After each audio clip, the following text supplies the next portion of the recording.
തൗഹീദിന്റെ കാര്യത്തിൽ സുന്നികൾക്കുള്ള ജാഗ്രത എത്രയാ നിങ്ങൾ ആലോചിച്ചു നോക്കൂ. നമ്മളൊരു കുട്ടി ജനിച്ചാൽ അള്ളാന്റെ ഹബീബ് നമ്മളെ പഠിപ്പിച്ചതാണ്, ജനിച്ച ഉടനെ ആദ്യമായി ആ കുട്ടിയെ കേൾപ്പിക്കുന്നത് തൗഹീദിന്റെ കലിമയാണ്. ഇതിനാ നമ്മൾ ബാങ്ക് കൊടുക്കുന്നത്. എടവണ്ണ സലാം സുല്ലമിയുടെ ബുക്ക് എടുത്തു നോക്കൂ, അയാൾ എഴുതിയത് കാണാം, അത് കടുത്ത ബിദ്അത്താണ്. പ്രസവിച്ച ഉടനെ ഒരു കുട്ടിയെ ലാ ഇലാഹ ഇല്ലല്ലാഹ് എന്ന ബാങ്ക് കേൾപ്പിക്കാൻ പറ്റില്ലത്തെ, അത് ബിദ്അത്താണ്. ഇവരാണത്ര തൗഹീദിന്റെ മൊത്ത കുത്തകക്കാര്. ജനിക്കുന്ന സമയത്ത് തന്നെ കെലിമത്തു തൗഹീദ് കേൾപ്പിക്കുന്ന മുഅ്മിനീങ്ങൾ. അലി റളിയല്ലാഹു അൻഹു പറഞ്ഞില്ലേ, നിങ്ങളെ കുട്ടികൾ സംസാരിക്കാൻ തുടങ്ങിയാൽ അവരെ ലാ ഇലാഹ ഇല്ലല്ലാഹ് എന്ന കെലിമ കൊണ്ട് സംസാരിപ്പിച്ച് ശീലിപ്പിക്കണം. അതുകൊണ്ടാ നമ്മളെ ഉമ്മമാര് കുട്ടികളെ തൊട്ടിലിട്ടിട്ട് ലാ ഇലാഹ ഇല്ലല്ലാഹു ലാ ഇലാഹ ഇല്ലല്ലാഹ് ലാ ഇലാഹ ഇല്ലല്ലാഹു മുഹമ്മദുർ റസൂലുള്ളാഹ്.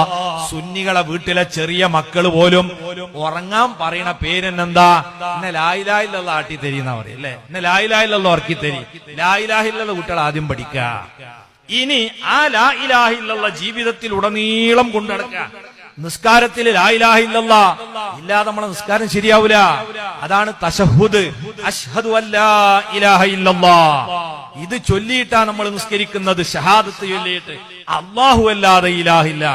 ആ സമയത്ത് നമുക്കൊരു പ്രത്യേക കർമ്മവും കൂടിയുണ്ട്. അതെന്താ?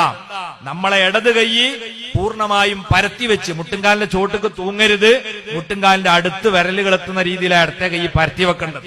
വലത്തെ കൈയിന്റെ ചൂണ്ടുവിരലും പെരുവിരലും വെച്ച് ബാക്കി 3 വിരലും ചുരുട്ടി പിടിക്കുക.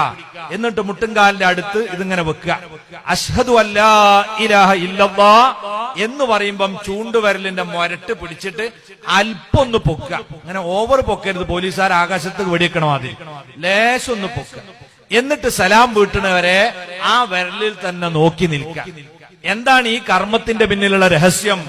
ഇമാം ഇബ്നു ഹജർ ഹൈതമി റളിയല്ലാഹു അൻഹു തുഹ്ഫയിൽ രേഖപ്പെടുത്തിയത് കാണാം. ഇവിടെ 3 തരത്തിൽ തൗഹീദ് പ്രഖ്യാപിക്കലാണ്. ഒന്ന്, അശ്ഹദു അല്ലാ ഇലാഹ ഇല്ലല്ലാഹ്, അല്ലാഹു മാത്രമേ ആരാധ്യനുള്ളൂ എന്ന് നാവുകൊണ്ട് പ്രഖ്യാപിക്കുന്നു. അതേ സമയത്ത് ഒരു വിരല് മാത്രം നമ്മൾ പൊക്കി അള്ളാന്റെ ഏകത്വം സൂചിപ്പിക്കുകയാണ്. അവിടെ എന്തുകൊണ്ട് ചൂണ്ടുവിരല് മാത്രം പൊക്കി എന്നൊരു ചോദ്യമുണ്ട്. ചെറിയ നോക്കിയോ അശ്ഹദു ലാ ഇലാഹ ഇല്ലല്ലാഹ്? ഇങ്ങനെ വണ്ണുള്ളതുണ്ടല്ലോ അശ്ഹദു ലാ ഇലാഹ ഇല്ലല്ലാഹ്, ഇത് പൊക്കോ. നീളുള്ളത് നടുവിരലുണ്ട്, ഇതൊന്നും പൊക്കിയില്ല. എന്തേ ചൂണ്ടുവിരല് പൊക്കാൻ പറഞ്ഞത്? ഇബ്നു ഹജർ തങ്ങൾ പറയുന്നു, നമ്മളെ ചൂണ്ടുവിരലും ഹൃദയവും തമ്മിൽ ഒരു കണക്ഷൻ ഉണ്ട്. ഇതുകൊണ്ടാണ് മനസ്സ് തട്ടിയ ഒരു കാര്യം പറയുമ്പോ നമ്മൾ എന്താ പറയാ?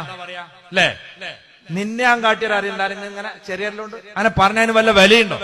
ഇല്ല. വില ഉണ്ടാണെങ്കിൽ ചൂണ്ടുവരല്ല. അപ്പൊ അശ്ഹദു അല്ലാ ഇലാഹ ഇല്ലല്ലാഹ് എന്ന് പറയുമ്പം ഈ വിരൽ പൊക്കി അതിലേക്ക് നോക്കലിലൂടെ മനസ്സാ വാചാ കർമ്മണ അല്ലാഹു ഏകനാണ് എന്ന് പ്രഖ്യാപിക്കുകയാണ്. അവിടെയും സുന്നികളുടെ തൗഹീദ് അവസാനിക്കുന്നില്ല. നിസ്കാരം കഴിഞ്ഞാലും നമ്മൾ ആഹ്വാനം അഫ്ളലുദ് ദിക്ർ 10 വട്ടം വീണ്ടും ലാ ഇലാഹ ഇല്ലല്ലാഹ്. ഒരൊറ്റ വഹാബിയും ഈ തൗഹീദിലൊന്നും പങ്കെടുക്കുന്നില്ല. ഇതും തീരുന്നില്ല നമ്മളെ തൗഹീദ്. നമ്മളതാ ദിക്ർ ചൊല്ലാൻ വേണ്ടി മാത്രം 1000 തഹ്ലീലിന് വേണ്ടി ഇരിക്കുന്ന ദിക്റുണ്ട്. പേരോട് ഉസ്താദിന്റെ കുറ്റ്യാടിയിലെ ദിക്റുൽ ഹൽഖ 1000 വട്ടം ലാ ഇലാഹ ഇല്ലല്ലാഹ് ചൊല്ലുന്ന ദിക്ർ ഹൽഖയാണ്. നമ്മളെ സുന്നികൾ അങ്ങനെയാണ്, ലാ ഇലാഹ ഇല്ലല്ലാഹ്ക്ക് വേണ്ടി മാത്രം ഇരിക്കുന്നു. അള്ളാന്റെ ഹബീബ് പറഞ്ഞില്ലേ, ഇദാ മറർതും ബിരിയാദിൽ ജന്നത്തി ഫർതഊ, നിങ്ങൾ സ്വർഗത്തോപ്പുകളുടെ ചാരത്തുകൂടെ നടന്നു പോകാൻ അവസരം കിട്ടിയാൽ അതിൽ കയറി ഒന്ന് മേഞ്ഞുകൊണ്ടു പോകണേ.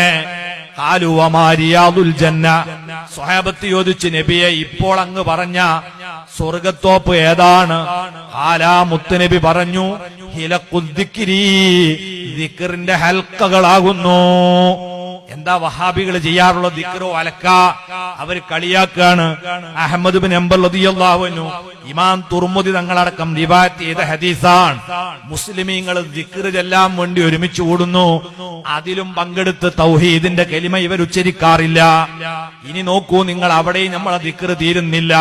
മുത്തുനബി പറഞ്ഞു, അക്സിറു ഫിൽ ജനാസത്തി ഖൗല ലാ ഇലാഹ ഇല്ലല്ലാഹ്, അനസ് ബിൻ മാലിക് തങ്ങളിൽ നിന്ന് ഇമാം ദൈലമി റിപ്പോർട്ട് ചെയ്തിട്ടുണ്ട്, ഇമാം സുയൂത്തി ഉദ്ധരിച്ചിട്ടുണ്ട്. നിങ്ങൾ മയ്യത്ത് കൊണ്ടുപോകുമ്പോൾ ലാ ഇലാഹ ഇല്ലല്ലാഹ് എന്ന ദിക്ർ വർദ്ധിപ്പിക്കുക. ഒരൊറ്റ വഹാബിയും ഈ കലിമത്ത് തൗഹീദും ഉച്ചരിക്കാറില്ല.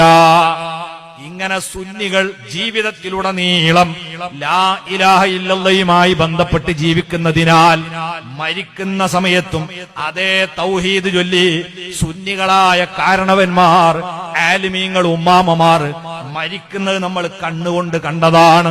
അവര് തവസ്സുല് ചെയ്തവരാണ്, ബർക്കത്തെടുത്തവരാണ്, പ്രവാചകനെ ബഹുമാനിച്ചവരാണ്, മഹാന്മാരെ സിയാറത്ത് ചെയ്തവരാണ്.